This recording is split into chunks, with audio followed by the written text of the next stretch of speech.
This is the Global Podcast Network, where executives and professionals connect, share, and inspire. Stay tuned for the conversations that drive success.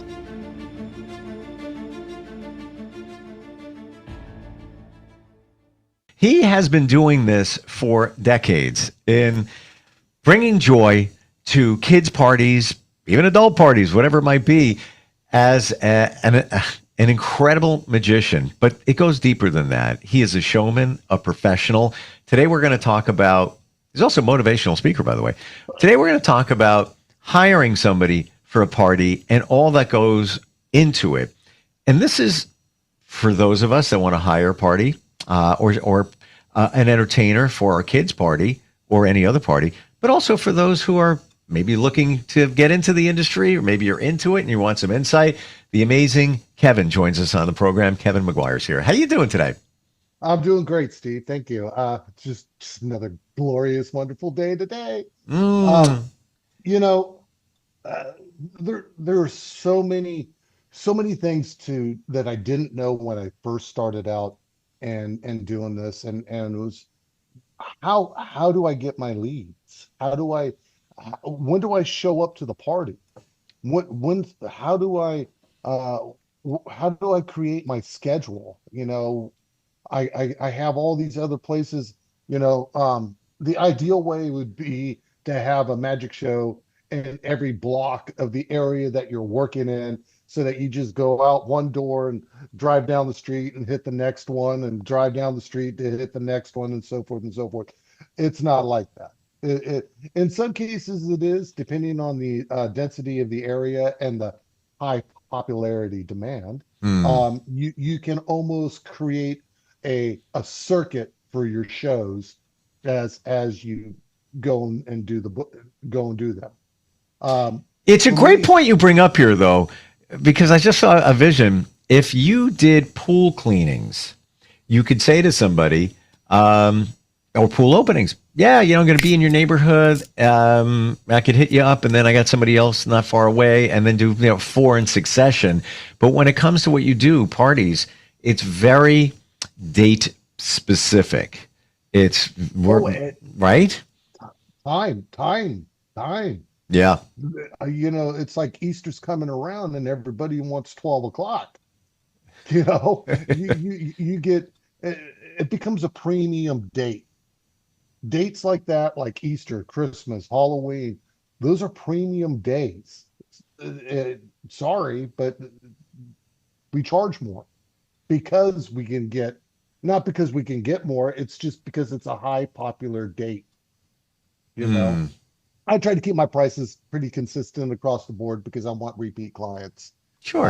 And if you really enjoy what I do, then you're going to need to hire me again. And I've had people hire me 5 times in a row, for their birthday child event.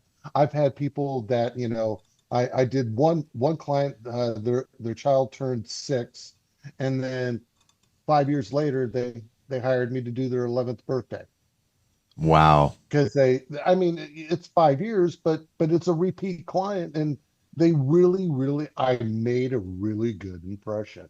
So booking, how do you book? What do you tell them? What do you ask your clients to help them?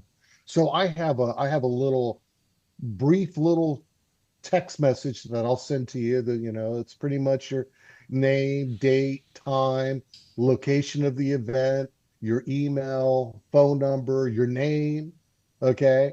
And when I get all that information, like say that the party's going to start at 12 o'clock. Okay.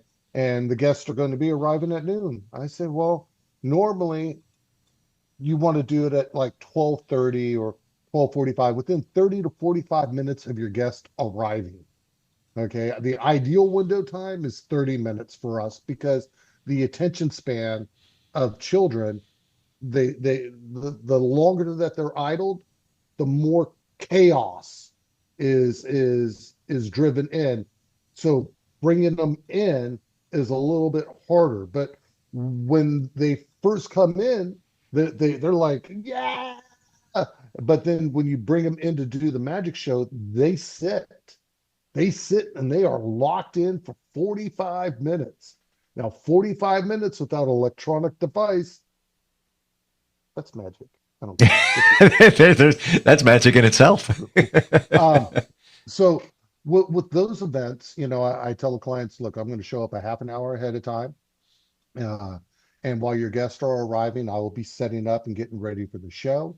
If you're going to feed the kids and you're going Mm. to order pizza, ideally what you would want to do is have the pizza come 15 minutes prior to the party coming. So that way it's not like all at once. It's like they come in, the guests come in, you serve up the pizza for everybody. They get a belly full of food and drink, and then you have them come on over. Then I do my magic show for 45 minutes, wrap that up, and then they go on over and they do the cake and the ice cream, get loaded up on sugar, and then the parents come and pick them up and take their kids home. It's a win. So let me look at that formatically. Should you do the food before the magician shows up, or should you do the show, then do the food, then do the cake? Does it make a difference, or It, there might be some there? well, okay, so think about it this way. Do you want to ice cream right after they eat? If it sometimes depending on how they're doing their event and how much time that because the typical birthday party is 4 hours, 3 to 4 hours, 3 to 4 hours max. Anything longer than that, it's a stay over or it's just, you know, whatever it is. The party's pretty much 3 to 4 hours. Okay. And in that time frame, you're going to want to, if you're going to feed them cake and ice, if you're going to feed them pizza and junk or snacks or whatever it is that you decide to do healthy, and then show, and then cake and ice cream, cupcakes or whatever it is on this end, it works out pretty well with a 3 hour window. So Gotcha. 12 to 3, that is actually pretty good for parents. 4 hours is, yeah, they're just going to play and have some more fun. Okay, cool. I've done events where they had it at a jungle gym, big giant playground where the kids would run around and bounce in the ball pits and everything else. And you're like, oh my God, this is going to be such a distraction. These kids are going to want to go play in the ball pit and go down the slide and everything. No, Wow. nope. 30 kids sitting on the ground and just having the time of their life. Parents in the background going, "Oh my God, who are you? What are you doing?" You know, after I finish up with the kids, if I have enough time, I'll sit down and I'll do card tricks and I'll do card magic with the guests and entertain them as well for an extra 5, 10, 15 minutes and then out the door. But that's self-serving for me because what am I doing? I'm creating connections with the clients that are there. I'm establishing who I am and what I can do. And I'm creating an opportunity to get another booking, to hire me again for your event. And if Hmm. I can pick up a gig from a gig, then you are doing the system as it should be. And that's where money starts coming in at, you know. Um, what about the client that wants to, I can't afford you. You're too expensive. That's too much. Can you give me a discount? Can you give me, I get it. I understand.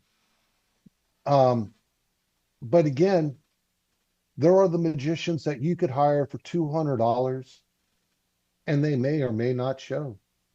Hmm.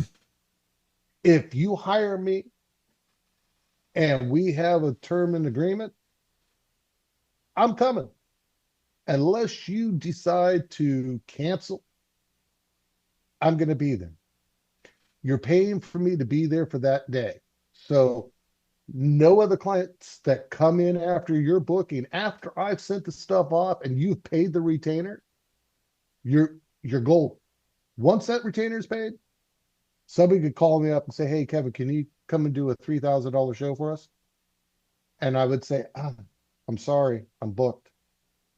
And that's the true value of a professional. Oh no, are you crazy? I'd go do the 3,000. No, because the one client that you're going to go do it and bail out on because you think you got a better deal over here, that other client could bury you. Or you are no longer have value and integrity and your word. And there are only a very few things that we can provide. Our word is one.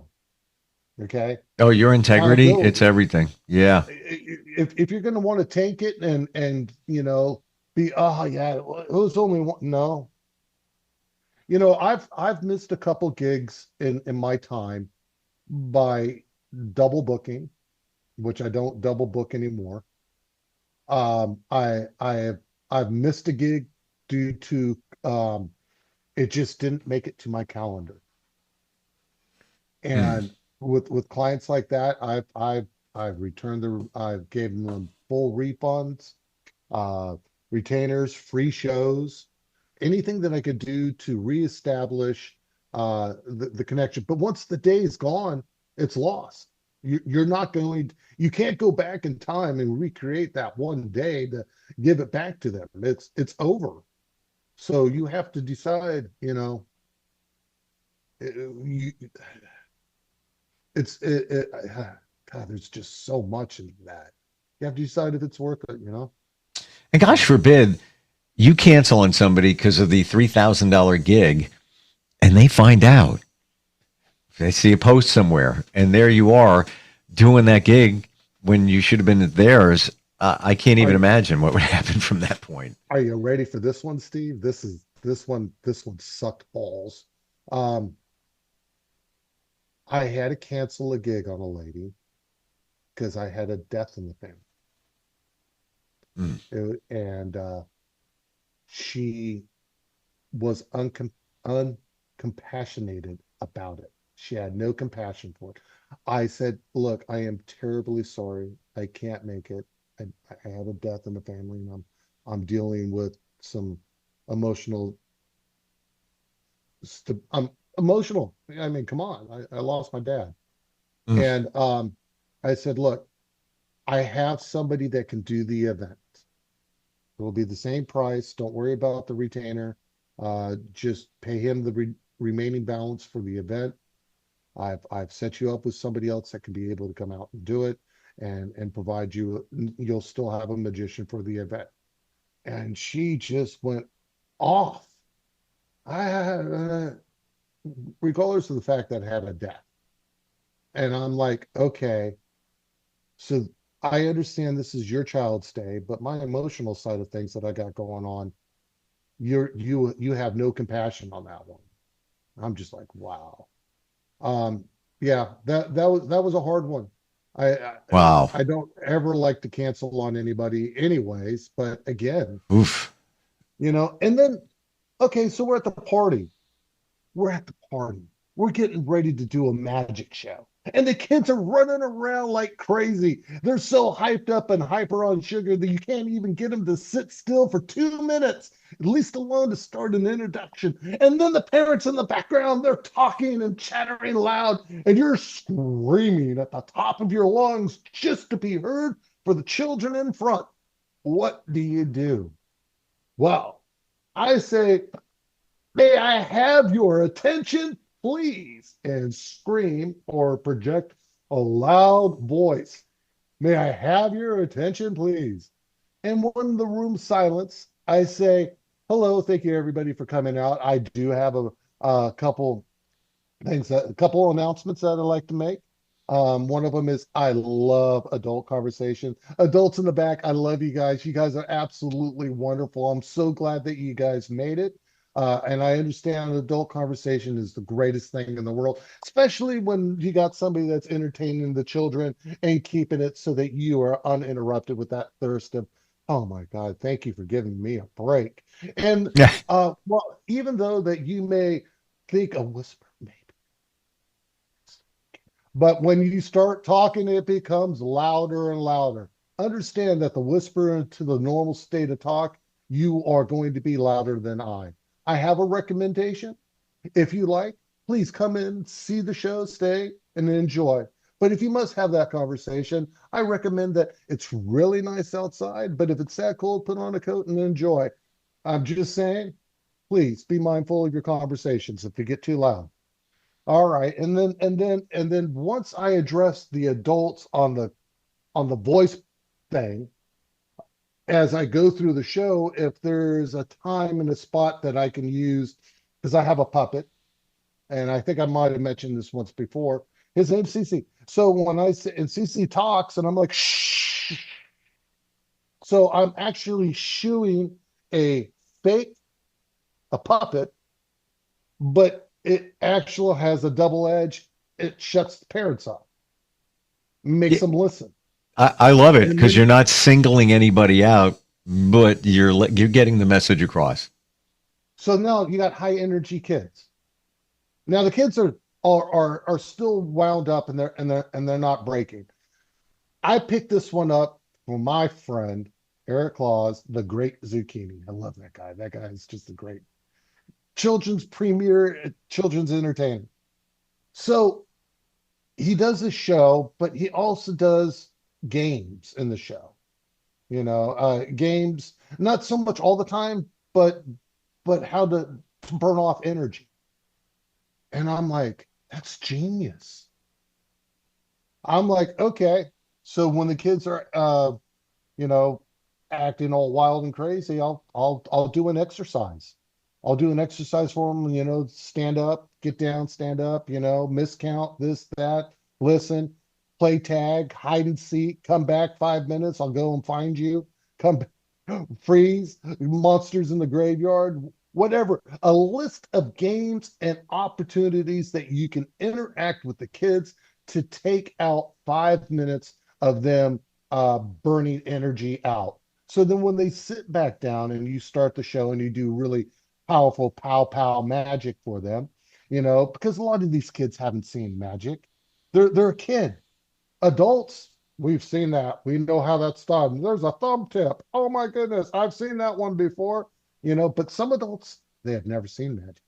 And so when they do get to see it for the first time, they really, really enjoy it because they do go back to their kids' time frame in their mind of like, man, that would have been so cool. Um, Engaging the masses. I mean, that's another one. I mean, I got tips on my website, and blogs for people to snack and wrap and go. What were you going to feed? Are you going to stay with the traditional hot dogs and pizza? Or are you going to feed them healthier foods? What are your healthy go-to? Me, I like Chick-fil-A. Oh my gosh. If I'm going to eat fast food, bing, that's it. You, On the you know, chicken soup, amazing. Do you, ah, during your shows, do you occasionally, and I guess every case is different, incorporate the adults or an adult, or do you single them out just for oh, fun? so I was doing a blue and gold event, Boy and they Scouts, wanted right? the Boy Scouts, and they wanted the den leader, den master, to be in the show. I'm like, okay. So I pulled them off to the side, and you know, when you're calling somebody up on stage, you can do one of two ways. You can just call them up and have them come up and do it, or you can call them off to the side and say, hey, we're gonna do we're gonna do this, this, and this. And the only reason I'm saying that we're gonna do this, this, and this, it's going to add to this, this, and this. Don't be afraid, don't be nervous. There is no right or wrong way to do this. And what I'm gonna have you do. So just relax. Just relax. We're gonna hang out. We're just gonna hang out up here, we're just gonna have some fun. So breaking ice, it helps when you bring people up on stage. It's part of that pre-show injection. So you socially interact with the parents and the adults, creating bonding moments so that when you are performing your show, you have points of people to look at. Mm. You can smile, you can pull energy from them, they can pull energy from you. They see it and they enjoy it. Um, staying on topic, shiny penny squirrel. Um, uh, Well, I think with any yeah, show you do, you always want to the blue have gold. your allies out there. So, even just meeting a couple of the parents before the show begins and you kind of feel them out to see, that one might be good, just to have a little bit of fun with, and bring them in. Right. What about the kids? And How do then you there's know that. which child to pick? Oh, yeah. You don't pick the one that goes, oh, pick me. So that doesn't work. I don't pick me's. It's written in the handbook. It says anybody that says me, I can't pick you. I'm sorry, you can't pick you. You can't. No, no. You have to be sitting crisscross, applesauce, and hands in your lap. Are you sitting crisscross, applesauce? Oh, you are.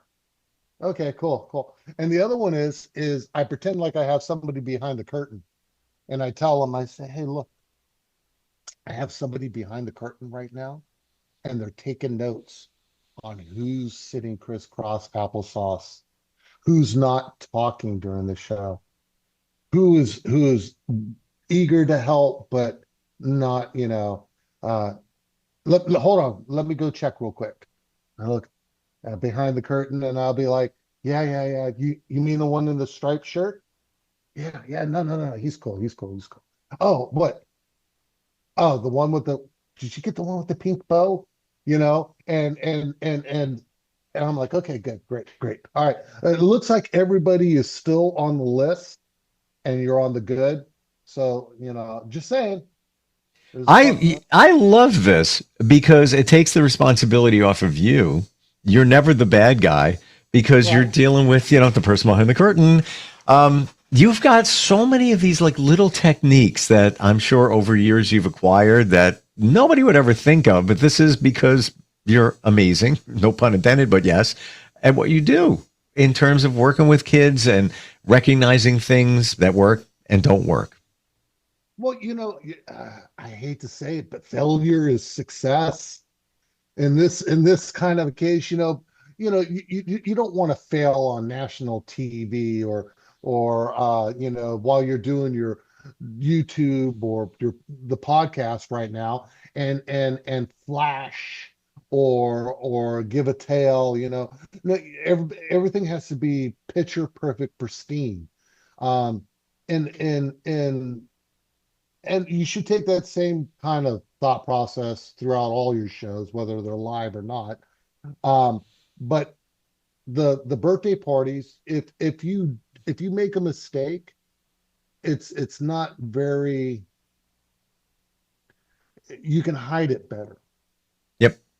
You can hide it better. You don't have 3 million people um, contesting what you're doing But it or can make pointing the it show out and being haters. I'm sure it makes the show fun too, where it wasn't planned, but maybe, the adults are looking, they think it was Or part of the show, but it's really not. When something goes a little awry or, like a little challenge or whatever. they don't know what they don't know until you Yeah. tell them. And that's the beauty about it. Did I mean to do that or did I not mean to do that? Oh, I saw you do. Oh, no, I was supposed to do that. You were supposed to see that, and they don't know. And Yeah. then it becomes a psychological thing that, uh, it becomes a psychological thing. Well, maybe I was supposed to show it, for them.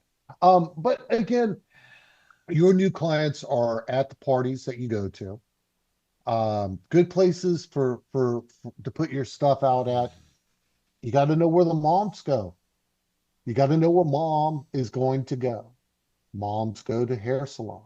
Mm. Moms go to, different places. Hair salons are a good one. Nail salons are another. And Hair mom, salon, nail salon. mom Facebook groups. You make the Yeah, Facebook mom's group with Facebook group. positivity. Yeah, I mean that's the Bible. That's golden. You serve. We're out of time. You're it's Stafford, Virginia, and what other areas? Washington D.C., I believe. Yeah, Washington, D.C., Stafford, Virginia, Richmond, Maryland, uh, pretty much in the tri-state area.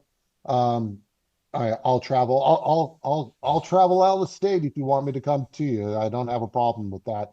That being outside of the tri-state area. Gotcha. Um, Again, you can reach me at my website at theamazingkevin.com. You can call, text me at 703-675-5323. I'm pretty good at text responding. I get a lot of calls from all over. Once you book, it's simple. Just to let you know, for booking purposes, I'll send you my show package details for your birthday party event. If it's a family adult event and you wanted something like that, then I would send you those prices. But for the birthday party specials, I'll send you that and plus what I need for booking. Once I get that information, I'll send you 2 emails, a Google invite, and an invoice for retainers. Once those both are satisfied and met, It's you're showtime. booked, and I will be It's showtime. it is showtime. Normally I'll send you a text 2 days prior to the event and go over the address, date, and time, and say, hey, looking forward to seeing Love it. everybody. I mean, people book me a year out in advance. So I Thank you. gotta Thank make you for it today possible. peeling back the curtain, like really showing us what goes involved. And they're giving me the sign that I need to disappear right now. So Okay. I appreciate it. Thank you so much. appreciate you. Thank you. We'll catch up soon. Okay. All right. This is the Global Podcast Network, where executives and professionals connect, share, and inspire. Stay tuned for the conversations that drive success.